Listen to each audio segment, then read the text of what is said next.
Today, I'm going to talk about length contraction. Length contraction is a result of special relativity, which itself was determined from two universal phenomena. The first states that the laws of physics are identical in all inertial or constant speed reference frames. It is impossible to perform an experiment that would show otherwise. So, if you were in a bus moving at a constant speed and threw a ball, the ball would behave exactly the same as if you were just standing still on the ground when you threw it. In other words, there is no absolute reference frame. All motion is relative. With that being said, the second phenomenon is that light always travels at a constant speed. Now, with everything else, the relative velocity changes based on what reference frame you measure it in. For example, the ball thrown on the bus would be much faster measured from on the ground than on the bus. On the ground, the velocity is the throw speed plus the speed of the bus.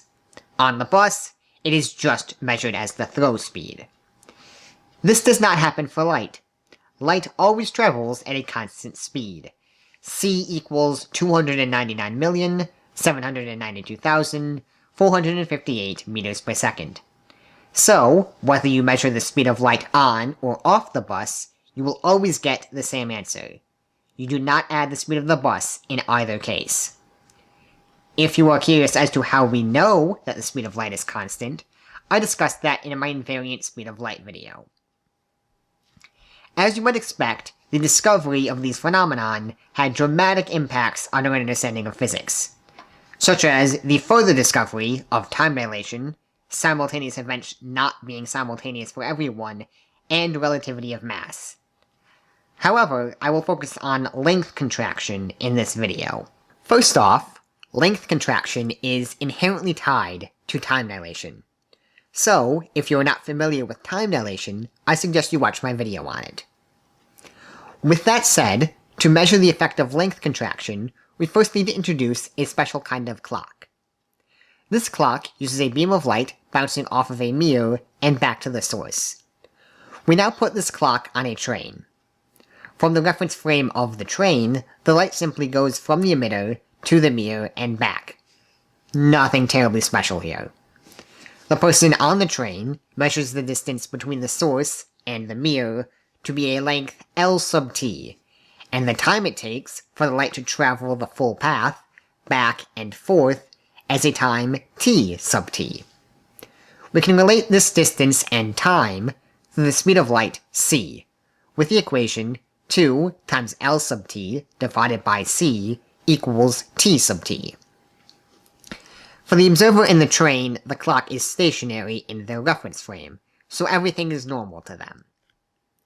However, let's say the train is moving forward at some arbitrary speed v, and there is also an observer outside the train on the platform who is also watching the clock. They see the clock moving forward at speed v, so for them, the distance between the emitter and the mirror is a distance L sub p, and the time elapsed for the light beam to make a full cycle is a time t sub p. These two lengths and times are different for each observer, but they do both measure light to be moving at the same speed, c. That creates a bit of an issue, because, for the person on the platform, the light has to travel a farther distance to the mirror. This is because, as the light is emitted, the mirror starts to move forward, so by the time the light catches up to the mirror has moved forward a bit, so the light ends up traveling a longer distance. Now, time dilation alone cannot solve this issue, so ignoring that for a bit, light has to travel a longer distance at the same time, at the same speed.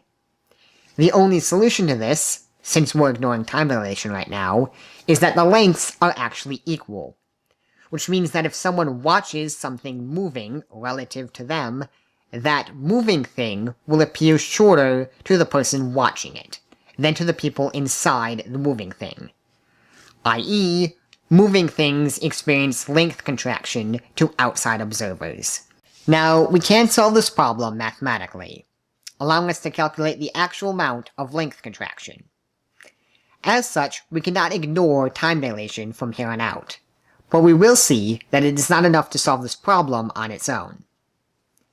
I have already discussed that to the person on the train, the relation between the time for the clock, t sub t, and the length between the emitter and mirror, L sub t, is 2 times L sub t divided by the speed of light, c, equals t sub t. Finding the relation between the length of the clock, L sub p, and the time for a full cycle, t sub p, for the person on the platform requires a bit more work. First, we want to split the total time, t sub p, into 2 separate times.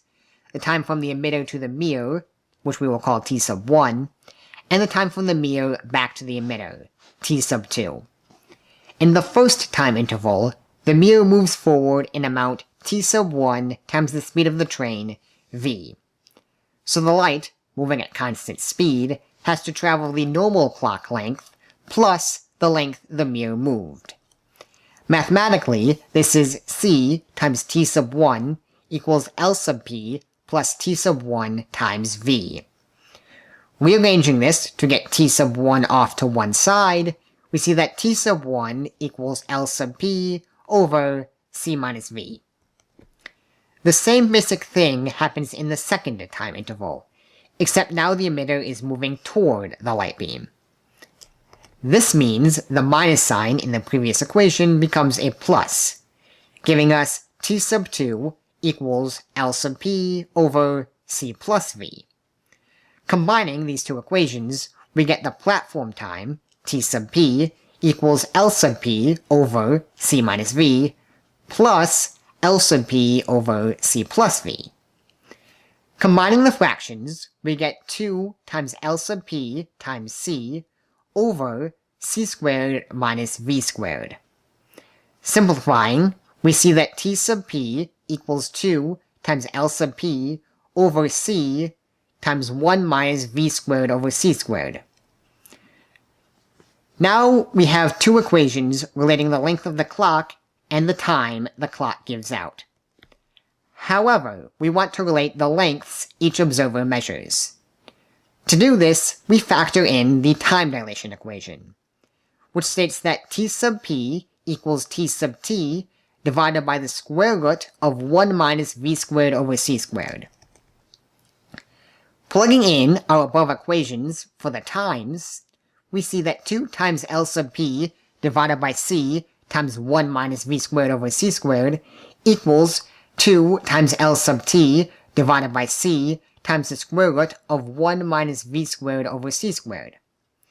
We can simplify this by multiplying c times 1 minus v squared over c squared to both sides and dividing everything by 2.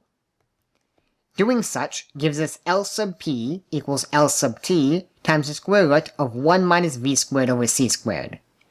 So, objects on the train contract by the square root of 1 minus v squared over c squared to observers on a platform. We should note the symmetry between length contraction and time dilation.